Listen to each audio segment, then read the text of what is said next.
establishing your supply, maintaining the supply, building the supply, increasing the supply. It's the biggest questions I get asked all the time.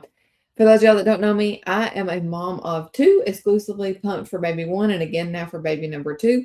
For a year for each. Well, headed for a year for baby number two. It did a year for baby number one, and no, I'm not a lactation consultant. Nope, I'm not a nurse, nothing like that. Just a mama that's done it, right? And so I find so many moms get so stressed over how to get their milk supply to come in and all the things. And so today we're going to talk about that. And so I'm going to show you my actual pumping times, my actual pumping schedules from the beginning. And I'm going to show you my actual milk supply, my stash. Now, listen, here's the deal. First of all, fed is best. Okay. I will die on that hill. Fed is best. So if if you are an exclusively pumping mom, rock on. Exclusive breastfeeding, rock on. Combo feeding, rock on. Formula feeding, rock on. You're probably not watching this, but whatever you guys like, feed the baby, right? Just feed the baby. That's my motto. But if you find yourself in this lane and you want to exclusively pump or build your supply or whatever, like me, then let's talk about it. Okay. So I am going to attempt to screen share today. So we're going to see how this goes. I really do not enjoy exclusive pumping. It is not my jam. It is not fun at all in my book, but I love being able to do the nutrients for our babies, right? Like that was my goal. My goal is to be able to feed our babies. And so it was important to me to get to do that. And it's probably one of the hardest things I've ever done. It is the hardest thing I've ever done. But this is my stash. So my goal is to actually build my supply in the first 6 months, right? So I can begin to drop pumpings down. Now, I drop pumpings within the first 8 to 12 weeks, and I continue to drop them down. But my goal is to build this in 6 months, which is what I did both rounds. For both babies, I filled the freezer, and I don't show you this to say yay me or go me or anything like that. I'm just simply showing you because if I can do it, you can do it, right? And to show you that this is the schedule that I followed. So first of all, it began in the hospital. So I had 2 C-sections, and that was not the game plan either. But I found that a friend told me that as soon as you have your baby, make sure that once you feed them, that you turn around and you pump. And you build your time from 10 minutes up to 30 minutes a session. And I said, okay, cool, fine, can do. She's like, by the end of your first 2 weeks to 3 weeks, you want to be up to a half hour a session. I said, okay, said I can do that. And I started out with the Medela pump in the hospital, and then I switched over to my Spectre when I got home with baby number one. With baby number two, my milk supply actually stopped in the hospital, like completely. We're talking like a drop. So both babies ended up having a little bit of formula until my milk came in really good. And that was wicked stressful for me because I didn't know to expect that to happen, right? Don't know if it was my body, don't know if it was, medicine and stuff from the C-section or whatever. But anyway, it really wigged me out with baby number two, because when I say completely stopped, y'all, I mean like I would pump and get nothing for, I don't know, 24 hours, 36 hours. It was a hot minute. And so she had to eat more formula and she wasn't agreeing with her stomach and all this stuff. Anyway, I'm sharing that with you because sometimes I think we are so stressed with all the things, we forget to just keep going. And so this is my real pumping schedule. Like I said, so the first 8 to 12 weeks, it was a little bit different with each baby. Ran around 12 weeks with baby number one, and with baby number two, it was about 10 weeks. I did every 3 hours around the clock. And so it looked like this.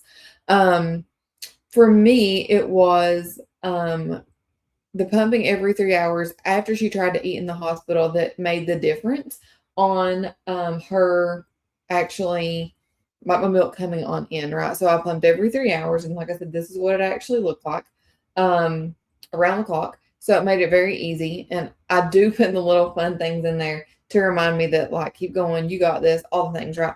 So every 3 hours. So why? Because when you remove milk, more milk comes in, and you remove milk, more milk comes in.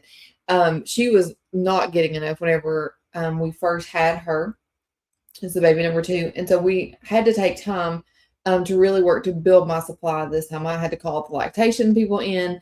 I called in a nurse one night, and turns out the flange size was wrong. So the original nurse that had helped me get everything set up that time, it was the wrong flange size. So the second nurse, not the lactation person, but the second nurse actually came in and resized my flanges and got it right. Okay, so I was like, this is pinching, this doesn't feel right. It wasn't like this with the other one, but that was the the largest flanges that had come in the little Medela thing. If I'd known now, I'd have actually taken my Spectre with me for baby number 2. But with baby number 1, I didn't need it. The Medela worked fine. So just know that, okay? Anyway, so every 3 hours around the clock, I pump, and I started out at like 10-minute increments, right? And I built to 15, and then I built to 20, and then with about 3 weeks or so, I was up to the 30 minutes or so a session. That's the magic for me, is eating, drinking, and every 30 minutes, because my body ends up producing the same amount from the very beginning for like the first 6 months, even on the schedule. And so I was able to bank wicked amounts of milk because of this. Because she obviously didn't eat that much at the beginning, right? So by the time she catches up to eat how much I'm pumping, we are at about the 6-month mark. That's kind of how it worked for both of our babies. Now, from weeks 8 to 12 were super important for me, because that's whenever my body actually built and established my supply. So once it got there, it was easy to maintain it, right, with eating and drinking. That's the biggest thing I find, though. The 3 things I find that people mess up on their milk is: 1, they don't eat enough; 2, they don't drink enough; and 3, they don't stay on a consistent schedule. That's it. Like, those are the 3 things that jack it up. Now, whether you are exclusively breastfeeding, if I did not go that route, I was an exclusively pumper, but I know moms have gone the other way and they've breastfed and then pumped afterwards. Whatever, man, you do you, however you want to do it. The timing is what matters, right? So the timing is important. So once I get those first 8 to 12-ish weeks, right, then I start to drop pumpings. And yes, you guys, I was up in the middle of the night, all the things. If you get to a point, though, around 8 weeks and your baby's sleeping through the night, that's what happened with baby number 2. She was sleeping through the night. So by 10 weeks-ish, I started to drop more nighttime pumps. And so instead of being up at 1 and 4, then I only got up once at night. And so with her, like I said, I got to do it a little bit earlier than with baby number 1. So once we establish the supply and they're sleeping through the night, so like I said, about 8 to 12 weeks, depending on where you're at, then this is the schedule we follow through the end of month number 4. Okay, so we drop down to only 1 nighttime pumping, which is glorious. I even remind myself, yay, we're down to only 1 nighttime pumping. Okay, awesomeness on that end. Love it, because this was my time that I would just literally just sit and turn a low light on and just sleep, because she slept in a bassinet in our room, and I actually went to her room at night to pump. Now, I share that with you because I think that little tidbit is important. When you're chilling in like a separate space, then you're not waking the baby up, because she could smell my milk. Same thing with our son. He could smell our milk too, my milk too. So, and I actually sleep on dad's side of the bed. So both babies slept on dad's side of the bed the majority of the time, like 90% of the time. Occasionally he and I would switch sides, or we'd move the bassinet to my side, but usually they slept on his side of the bed because it's a little bit farther away, and they're not right next to me. So they're not smelling that milk the whole time. So after you're done with month 4, headed into month 5 and 6. This is what my schedule looked like. This is where it starts to get a little bit easier, in my opinion, specifically because we're cutting pumps and we're out of the nighttime pump. Hooray! Okay. No, sorry, wrong one. Okay. Give me 1 second. Okay. Technology, I can do this. Okay. All right, so we are down to no nighttime pumps with this one, right? So, and we're pumping right before we go to bed and as soon as we get up. So we're at a 6, 9, 12, 3, 6, 10 schedule. So six times a day. This one makes it so much easier. And by this point, you have really stashed some milk. The baby should hopefully be sleeping through the night really well for you. And now we're able to bank a little bit more, right? Because this nighttime pumping right here was always a solid bank. Like solid bank. It just went straight into the freezer, which was awesome. So it made life a lot easier. So there's that. Love it. Made it so much easier. I was super glad to be able to drop the nighttime pumpings. If something happened that my supply dipped or whatever, you can always adjust your schedule to get up a little bit earlier or whatever else. But that was the easy way. And then once you hit month 6, at the end of month 6, mine drops to this, and this is where I maintain until I'm ready to start stopping pumping. So 6 o'clock, 10 o'clock, 2 o'clock, 6 o'clock, 10 o'clock. That's where I'm at right now. We're at all 9.5 months with baby girl. And I cannot wait to get to drop one more pumping and start to split this out again, but I won't do that completely until she's 10 months old. So that way I can begin my journey of stopping pumping. Now, here's the really cool thing. As I did this, each time I was able to start pulling from the milk bank about 6 or 7 months into it. So my goal is not to just have the freezer full and keep feeding the freezer. My goal is to begin to pull from the freezer so I can drop pumpings, right? So we got 6 months. She was eating everything I was pumping, and then so we're having to start pulling from the freezer.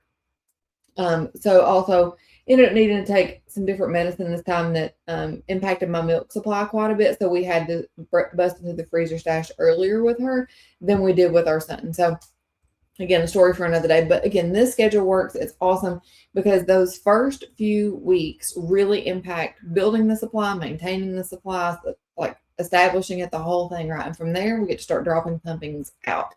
So I had these written down. So I did them all in screenshots for you after I wrote them back out because for me, I just needed to see it, right? I had no idea exclusive pumping was even a thing with our first baby until I found myself in the middle of it.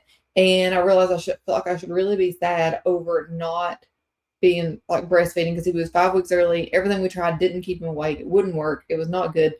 Frustrating me. This is just not working. I'm just going to pump. And that I literally remember looking at my husband and saying that I'm like, F this, I'm done. I'm just going to pump. That was the real conversation at like middle of the night. Like, I can't do this. And he was like, okay, cool. Do people do that? I said, I have no idea. And so I got on Pinterest. I got on Instagram. I started searching it. And well, here we are. Right. And so a few of the things I saw helped, but for me, it was really the timers. It was making sure I knew when to pump and building that time block up to 30 minutes per pump. That was the magic for me, was getting to that point because then I had excess milk. For me, I never got overly engorged or anything like that. It was just it was enough milk to feed her and to begin to feed the freezer. So literally by month 6, I was done feeding the freezer and I was beginning to pull from that stash for her. And so it's gone great again this round. Exclusively pumping, you guys, breastfeeding in general, having a baby in general is like this whole mental mind game, right? It's one of the toughest things you'll ever do. And there's no easy way out, right? It's feed the baby. So kudos and hats off to all the moms out there, regardless of how you're doing it. You're doing an amazing job. You're doing better than you think. And if you're hunting for pumping times, I hope this helped you, gave you some sanity. And like I said, don't beat yourself up, man. Just feed the baby, love the baby. You got this. Cheering you on. And hoping you guys have a fabulous week. If you have questions, please drop it in the comments. Come hang out with me on Facebook or Instagram. Shoot me over messages. Ask me any of your questions. I love to answer them. And so I've had quite a few on this. So hopefully you guys found this helpful today. Make it a great day. Bye, friends.